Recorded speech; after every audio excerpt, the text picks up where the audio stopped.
Hello, good morning po. Kamusta kayong lahat?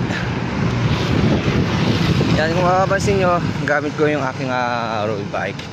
Sa ngayon, kasalukuyan akong pumapadyak patungo sa probinsya ng Benguet. Di bale, akit ako ngayon doon sa Benguet Province.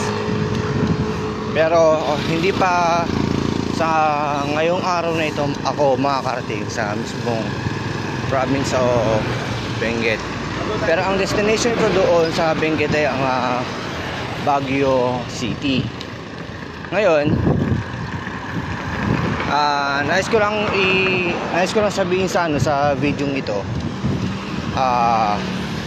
Ito yung kauna-unang pagkakataon na ang gamit kong tracking, or di ba pag pumapadyak ako, ang ginagamit ko si Strava para ma-measure yung distance ko, kung gaano na ako kalayo, and then may kita ko din sa mapping ng Strava kasi kung saan na ako banda nakarating. Ngayon, ito siya. For the first time dahil sa first time ko di magkaroon ng speedometer, at saka wala pa akong karanasan sa paggamit nito. Nagamit ko naman siya pero mga ilang araw lang, tapos mga minimal distance lang yun. Kaya naman, ito yung unang pagkakataon na gamit ko ang isang speedometer na SOS-G. So, titignan ko kung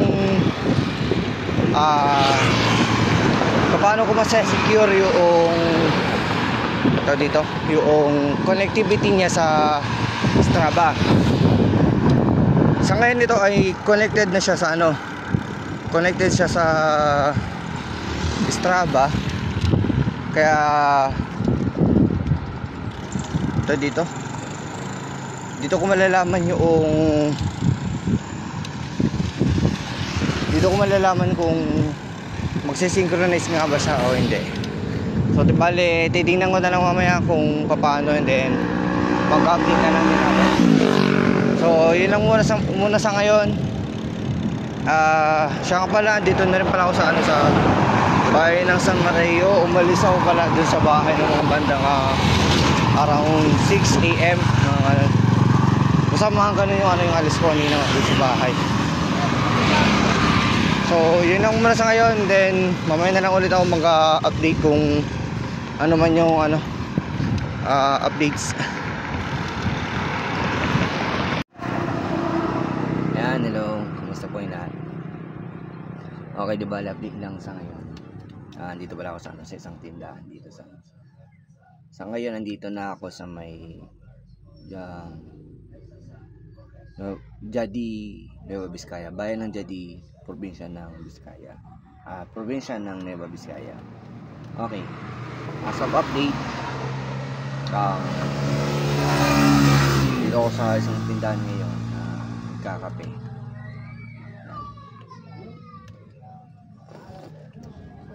Oras na rin ngayon is around 1 PM.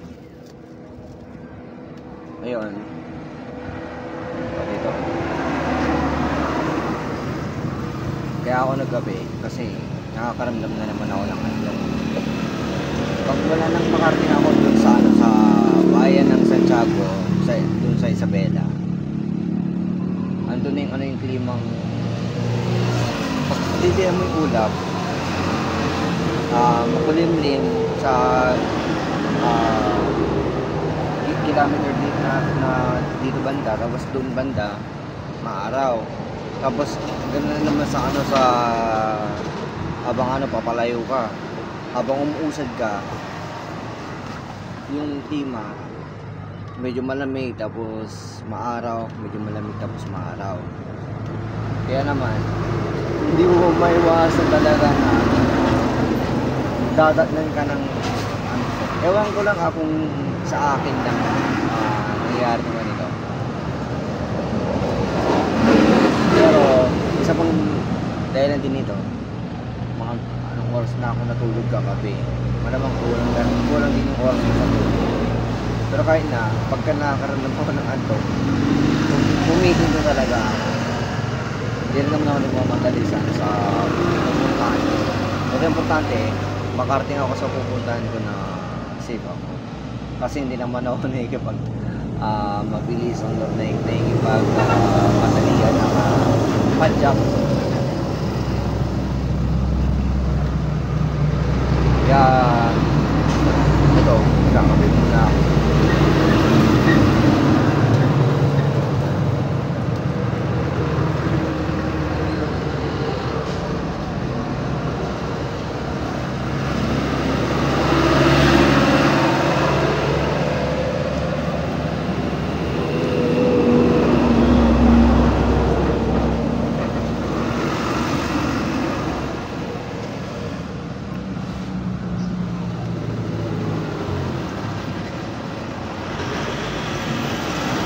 Okay. Paalala lang pala, hindi ko alam kung itong pagbibideo ko sa activity kong ito, hindi ko alam kung within the day or sa mismong araw na to ay may upload ko ba, kung may upload ko ba ngayon or minsan na lang na-upload. Pero yun na, wala akong kasiguraduhan kung ma-upload ko ba ngayong araw na to or hindi, kasi tawag dito,